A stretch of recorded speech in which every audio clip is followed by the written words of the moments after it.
نحمده ونصلي ونسلم على سيدنا وحبيبنا وشفيعنا محمد صلى الله عليه وسلم عبده ورسوله وخاتم الأنبياء وسيد المرسلين صادق الوعد والأمين أما بعد فأعوذ بالله من الشيطان الرجيم بسم الله الرحمن الرحيم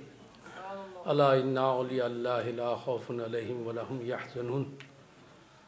قال الله تبارك وتعالى في شان حبيبه إن الله وملائكته يصلون على النبي يا أيها الذين آمنوا صلوا عليه وسلموا تسليما اللهم صل على سيدنا محمد معدن الجود والكرم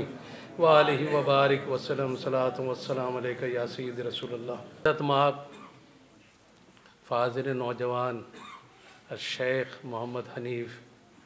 حقانی کریمی نقشبندی دامن برکاتہم عالی اور عزت مآب حضرت علامہ عمر حیات قادری سروری سلطانی دامن برکاتہم عالی اور حاضر مسجد کے امام عزت مآب علامہ محمود ساجد فراشوی قادری دامن برکاتہم عالی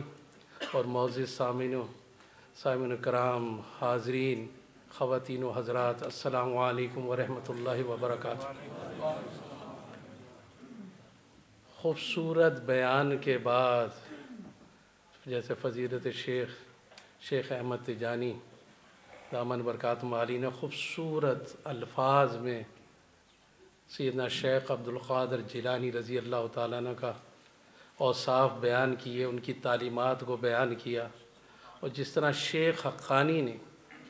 بڑے خوبصورت انداز سے جو بات کہنی تھی بہت لپیٹ کے خوبصورت مخملی الفاظ میں لپیٹ کر لوگوں تک پہنچا دیا، اور جن کی سمجھ میں آ گیا ان پہ اللہ کا کرم ہے، نہیں آیا تو کچھ نہیں کر سکتے. اور میں بہت شکر گزار ہوں اپنے بڑے عزیز میں بہت محبت کرتا ہوں ان سے، اللہ گواہ ہے کہ حضرت علامہ عمر حیات قادری صاحب کا، کہ میں انگلینڈ میں میرا کوئی رشتہ دار نہیں رہتا، یہ سب میرے رشتہ دار بیٹھے، اور جتنی محبت انہوں نے مجھ سے کری ہے کسی رشتہ دار نے نہیں کری. اور اگر آج میں آپ لوگوں کے سامنے کھڑا ہوں تو ان لوگوں کے تعاون کی وجہ سے کھڑا ہوں، ورنہ میں بہت کم علم آدمی ہوں، نہ اتنا تقویٰ ہے نہ چیزیں ہیں، لیکن میری نسبت ایک بہت بڑے دربار سے ہو گئی ہے، اس نسبت کی وجہ سے لوگ مجھے جانتے ہیں. اور میں بہت شکر گزار ہوں ہمارے USA کے مہمان ظفر انوار قادری، ان کے احباب کا، ان کے دوستوں کا، اور امریکہ سے میری 11ویں میں تشریف لائے ہمارے پاکستان کے ایک بہت بڑے سنگر ہیں مہدی حسن، ان کے صاحبزادے طارق حسن اپنی فیملی کے ساتھ یہاں تشریف فرمائے، یہ بھی امریکہ سے صرف 11ویں شریف اٹینڈ کرنے کے لیے یہاں پر آئے. تو اللہ تعالی ہمارا یہاں پر بیٹھنا اور ہمارا ذکر کرنا، ذکر سننا اور کہنا اپنی بارگاہ میں شرف قبولیت عطا فرمائے. جس نسبت سے آج یہ محفل سجائی گئی ہے شہنشاہ بغداد سیدنا شیخ عبدالقادر جیلانی رضی اللہ تعالیٰ نے، شیخ کو 7 سال کی عمر میں مدرسے لے جایا گیا، اور مدرسے میں ان کے استاد نے کہا کہ پڑھو بیٹا بسم اللہ الرحمن الرحیم. تو شیخ عبدالقادر جیلانی رضی اللہ تعالیٰ عنہ بسم اللہ الرحمن الرحیم سے شروع کر کے 18 سپارے پڑھ جاتے ہیں. کہ پوچھا کہ شیخ یہ کیسے آپ نے پڑھ لیا؟ کہا کہ میں جب اپنی والدہ ماجدہ کے شکم مبارک میں تھا، میری والدہ حافظ قرآن تھیں، وہ جب پڑھتی تھیں تو میں ساتھ ساتھ یاد کر لیا کرتا تھا. تو پھر والدہ بھی ایسی چاہیے کہ بغیر وضو کبھی عبدالقادر جیلانی رضی اللہ تعالیٰ عنہ کو بغیر وضو کبھی دودھ نہیں پلایا. اور پھر یہی نہیں، بہت سی چیزیں. ابو الغالب جن کی کنیت تھی بغداد کے اندر، غوث العظم کے مریدوں میں سے ایک ہیں، انہوں نے ایک مرتبہ شیخ کی خدمت میں حاضر ہوئے کہ شیخ میرے گھر دعوت پہ تشریف لائیں. آپ نے تھوڑی دیر مراقبہ کیا، کہا کہ ہم ضرور آئیں گے تمہارے. اپنے مریدوں کے ساتھ پہنچے، اس نے جو بھی خاطر مدارات کرنی تھی کھانے سامنے رکھے، کہا کہ نہیں مجھے پتہ ہے تو نے جس لیے میری دعوت کری ہے، ذرا اس کو تو سامنے لے کر آ۔ ایک باکس لا کے رکھ دیا گیا جہاں ابو غالب کا بیٹا جو لقوے کے اندر بھی تھا، جو آنکھوں سے معذور بھی تھا، جو اپاہج تھا، اسے ایک باکس میں لا کے سامنے رکھ دیا گیا۔ غوث العظم نے وہاں پہ وہی ہاتھ پھیرا جو ابھی شیخ تجانی نے کہا کہ اٹھ میرے حکم سے، اور وہ سیدھا سادہ صحت مند وہ لڑکا کھڑا ہو گیا۔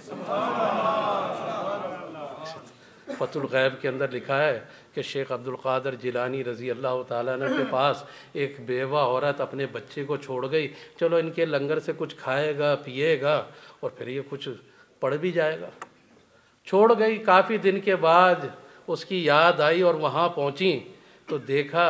کہ ان کا بیٹا تو زرد رنگ ہو گیا، اس کا دبلا پتلا ہو گیا،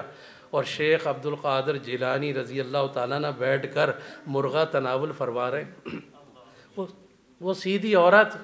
وہ فوراً گئی کہ حضرت یہ کیا ماجرا ہے، میرے بیٹے کو سوکھی روٹیاں دی جا رہی ہیں، آپ یہ مرغہ تناول فرما رہے ہیں، کچھ اظہار فرمائے۔ بہت غصے میں تھی، اس کا غصہ دیکھ کے مسکرائے، کہا کہ ذرا ان ہڈیوں کو جمع کرو جو میں نے کھائی ہیں۔ ہڈیوں کو جمع کیا گیا، اس کے اوپر کپڑا ڈالا، اور غوث العظم فرماتے ہیں اٹھ میرے حکم سے، وہ زندہ ہو کے مرغہ تیار ہو جاتا۔ اور جب وہ مرغہ تیار ہو گیا، غوث پاک فرماتے ہیں جب تیرا بیٹا اس مقام کے اوپر پہنچ جائے تو اسے سب کچھ کھانے کی اجازت۔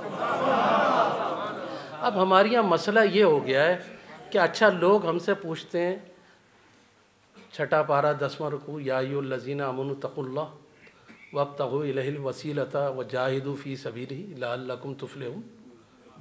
کہ ایمان والو اللہ سے ڈرو، ہماری طرف وسیلہ تلاش کرو اور ہماری راہ میں کوشش بھی کرو تاکہ تم کامیاب ہو جاؤ۔ اب لوگ کہتے ہیں بھائی ہمیں تو شیخ نہیں ملا، بڑے آسان لوگوں نے رستے ڈھونڈ لیے۔ یہی بات آج جو شیخ حقانی نے کہی ہے، میں نے اپنے پلو میں باندھ لیا اس بات کو، جو بہت خوبصورت انداز سے کہہ گئے، اگر سمجھ میں آ گئی تو تمہاری زندگیاں بدل جائیں گی، تمہاری کیفیتیں بدل جائیں گی۔ اور وہ بات یہ تھی جیسے ہمارے 960 برس گزر گئے حضور داتا گنج بخش علی حجویری رحمۃ اللہ علیہ کو، 1000 سال تقریباً ہونے کو آ گیا۔ ایک لمحے کے لیے ان کے مزار پاک پہ تلاوت بند نہیں ہوتی۔ ان کی مشہور زمانہ کتاب ہے کشف المحجوب، اور وہ کہتے ہیں کہ جس کو کبھی کوئی شیخ نہ ملے اس کے لیے میری یہ کتاب ہی شیخ ہے۔ اب مسئلہ یہ کہ جس کو شیخ نہ ملے، پہلی بات تو یہ جس کو شیخ نہ ملے اس کے لیے تو یہ کتاب ہے۔ اب ایسا نہیں ہو سکتا کہ اپنے وقت کے قطب، اپنے وقت کے غوث سیدنا طاہر علاء الدین الگیلانی رضی اللہ تعالیٰ عنہ سامنے کھڑے ہوں اور میرا جیسا آدمی کہے بس یہ غوث ان کی داتا صاحب کی کتاب میرے لیے شیخ ہے، اب مجھے کیا ضرورت ہے بیعت کی، تو وہ بڑا بے وقوف ہے۔ اس بات کو بھی یاد رکھیں۔ کیا ہوگا کہ اگر شیخ طریقت قریب کہیں رہتا ہے تو اپنے ورد و وظائف کم کر کے اپنے شیخ کی خدمت میں زیادہ رہو، وہ تمہارے نوافل اور وظائف سے بہتر ہے شیخ کی خدمت، کیونکہ وہ طریقت کی وہ منزلیں سمجھا دے گا جو تم ساری زندگی کتابوں سے نہیں پڑھ سکتے۔